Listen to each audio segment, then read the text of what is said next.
I'm Dr. Erin Rivelis, a psychologist at the Rose F. Kennedy Children's Evaluation and Rehabilitation Center at the Children's Hospital at Montefiore. And along with my colleague, Dr. Pamela Counts, we will be presenting on preparing to go back to school.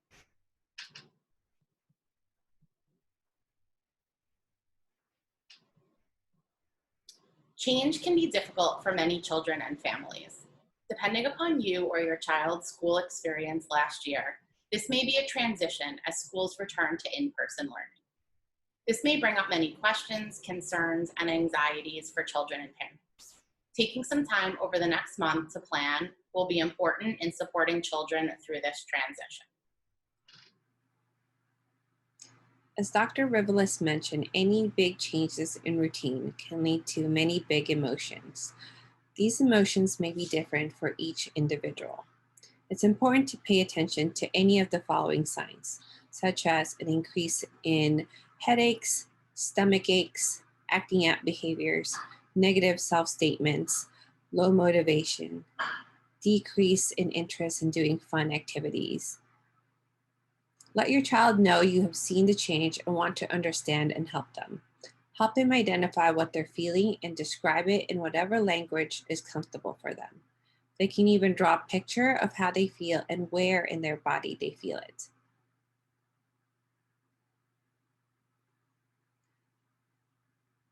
Once they've described how they feel, it's important to show and tell them that you appreciate their honesty and understand how they feel with statements such as, "It can be scary to return to school after being away for such a long time." Or, "I would be sad too if I could stay home anymore." You want to show their emotion makes sense and the reason why, using their words. We're also sure that you as parents and guardians are going through changes as well. So demonstrating the changes in your emotions could be helpful too. If possible, let them know how you deal with your own emotions as well. For example, saying something like, "Talking in my meeting tomorrow is scary. I will practice to help." Or, "My first day of work is tomorrow. I'm feeling sad." Providing routine and structure in one's life allows for consistency and a sense of security. In particular, for children and adolescents, it allows them to grow and mature in a healthy and appropriate manner. Structure and routine, while they may change or fluctuate, can reduce uncertainty, doubt, stress, and other uncomfortable thoughts and emotions. Here's an example of a routine for a child or teen who attends school. School mornings and school evenings. Before school, wake up at 6 a.m., brush teeth and wash face, get dressed, eat breakfast, and go to school. After school, have a snack, do homework, have free time if possible, eat dinner, shower or bathe, get ready for bed, pack backpack, and have everything set for the next morning, and have free time and or go to bed. When there is no school because of vacations or weekends, on a Saturday, wake up at a later time than usual, finish any homework or projects, enjoy friends and family time, enjoy activities, and go to bed later than usual. Sunday, wake up at a later time than usual, enjoy friends and family time, enjoy activities, pack backpack and have everything set for school the next day, and go to bed at a usual time when there is school the next day.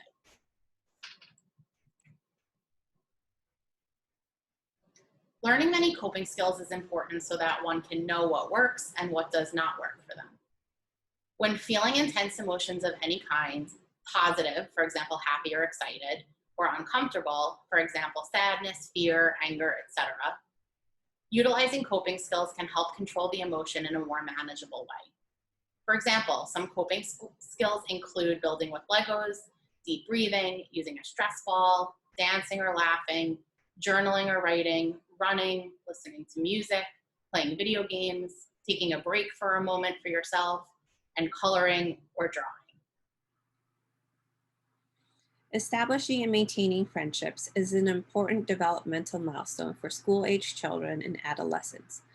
Reintroducing children and connecting them with same-age peers is another way to reduce anxiety about return to school. If your children haven't yet connected with their peers, consider a gradual introduction. For example, you could set up a virtual playdate, first, and then a trip to the playground second. Next, you can set up a play date with one friend. And once they're comfortable, consider setting up a play date with a group of friends. If this isn't possible, consider trying organized sports like tennis or soccer, or organize in person programs such as music, coding, or writing. It will be important to talk to your child and other parents about setting expectations for these playdates, such as reviewing use of masks and hand hygiene, so everyone is clear about their expectations. Just like last year, many things about the next school year may be unpredictable. Not knowing what will happen can be stressful. So, here are some tips to prepare your family in dealing with those situations. First, identify reliable sources of information that can provide you with updates or notifications. These can be school personnel, websites, or Twitter. You can also find information about your school's COVID-19 policies, such as criteria for closure, sick policies, so your family will know what to expect. It will be important to take control of what you can. This can include maintaining routines such as managing sleep and wake times and continuing daily activities. You can anticipate changes and be prepared for it by creating a plan B, C, or D. Also consider creating a plan if your child gets sick or the school shuts down, like a backup plan for childcare or work. Consider using a visual schedule to make these routines visible and tangible to children and adolescents. It will be important to talk to your child about what their worries and acknowledge their uncertainties. Try to maintain open lines of communication with them. Also consider using distractions like exercise and limit exposure to overwhelming information to reduce thinking about these things. Be aware of signs of distress such as changes in sleep, appetite, mood, or behavior. And finally, consider building a network of support that you can turn to for help or support. Social stories. What is a social story? A social story is a great tool to use to provide guidance and explain different types of social situations and how to respond. Stories are written for a variety of purposes based on an individual or child's experiences or response to events or situations. It's not used to change a behavior, but rather to outline what is socially expected of the individual in a specific environment. How to write a social story. First, start with identifying a situation where your child is having difficulty with understanding or exhibiting an appropriate behavior. A social story is usually written in the first person from the child's perspective. It uses positive, reassuring language to answer the who, what, when, where, and why of the situation and/or the target behavior. Visual supports, such as pictures, are helpful to provide meaning to the story, such as pictures of your child's school, classroom, school bus, etc. It's best to create a book and read this together with your child several times. For more information on how to write a social story and examples of social stories, you can Google social story and you will find many examples and stories. To help your child ease back into the transition of going to school in person, you may want to try the following things. Practice going to school. If your child walks to school, practice the walk together. And if your child is able to, have your child walk themselves another time. Visit the school building. Call the school and ask if you can visit the building. If you can't, then at least visit the outside so you can point out where your child will exit and enter, where the school recess yard is. For children that have DOE school bus transportation, you can contact the DOE transportation department and arrange for your child to practice being on the school bus, going to and from school. Children and adults spend a significant amount of time on technology devices. Studies have shown that 8 to 12-year-olds spend, on average, almost 5 hours a day on screens, while teens spend on average just over 7 hours a day. These numbers do not include time spent using screens for homework or school, and were from 2019, before the COVID-19 pandemic. Screens are all around us. While they provide information, entertainment, and even education, there needs to be a healthy balance between screen time and technology-free time. During the COVID-19 pandemic, many individuals spent hours and hours a day looking at screens. For many children, school took place on a screen. Homework was conducted on a screen. Social interactions took place on a screen. Entertainment, such as watching movies, television, or playing video games, took place on a screen. As families begin to prepare for a transition to in-person learning, beginning to limit screen time becomes very important. Some tips to begin limiting screen time include modeling healthy electronic use, creating a technology-free zone or technology-free times of the day, setting timers to limit screen time, providing alternative activities to screen time, and making a plan to gradually start reducing screen time. Sleep is essential to children's success at school. Children and adolescents whose parents set a bedtime schedule are more likely to get sufficient sleep. How much sleep does your child need? Preschoolers need 10 to 13 hours. School-aged children need 10 to 11 hours. Teenagers need 8 to 10 hours of sleep. Remember that adjusting to a new sleep schedule feels challenging to some children. Be patient and give yourself time. Talk to older children and adolescents about the importance of sleep and good sleep habits. Whenever possible, try to help your children keep a consistent routine of going to bed and waking up at the same time each day. That way, when school restarts, they're already in the habit of having scheduled sleep. The process of adjusting to sleep schedule can be incremental. In the weeks leading up to going back to school, have your child wake up 15 minutes early and go to sleep 15 minutes earlier than they have been during their break. Continue to adjust their bed and wake times in 15-minute increments every few days until your child is sleeping and waking at the desired times for school. Okay. Winding down at the end of the day can help children sleep well and prepare for school the next day.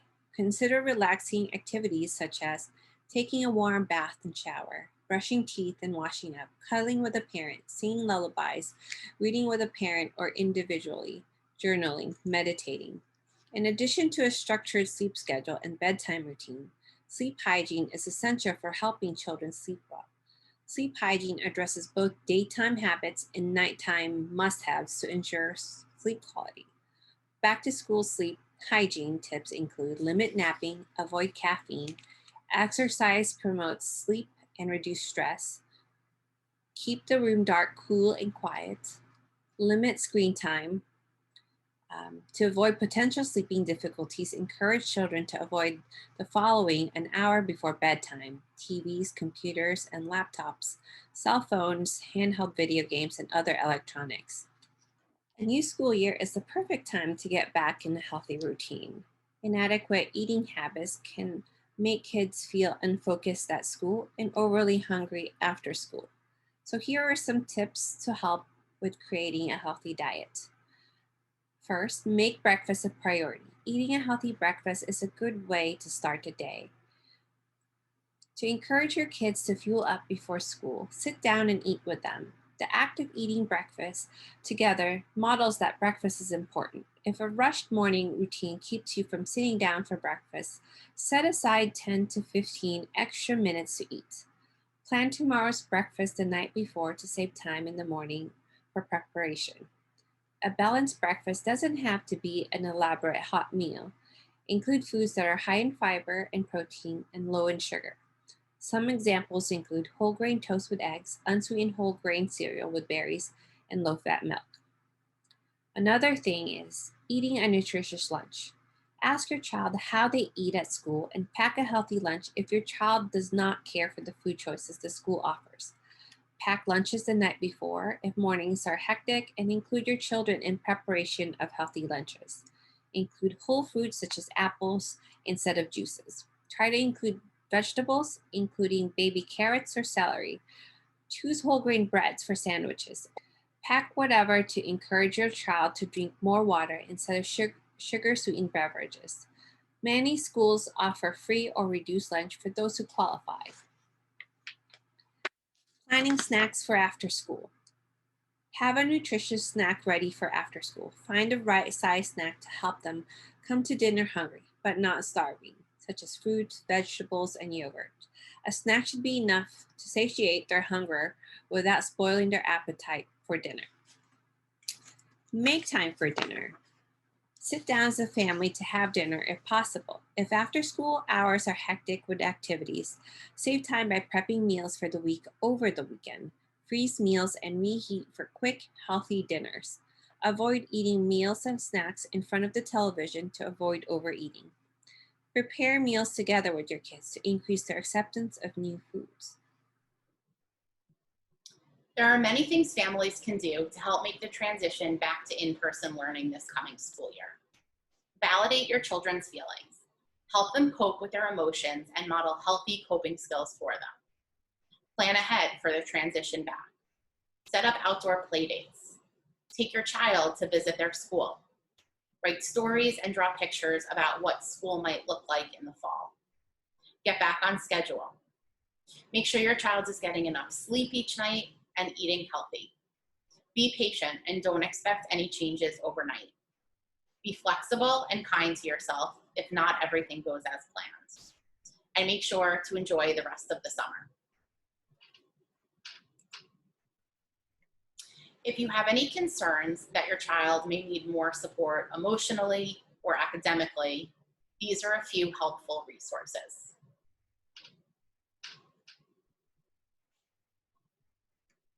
And here are some books that may be beneficial for you and your child as you prepare for them to return to school.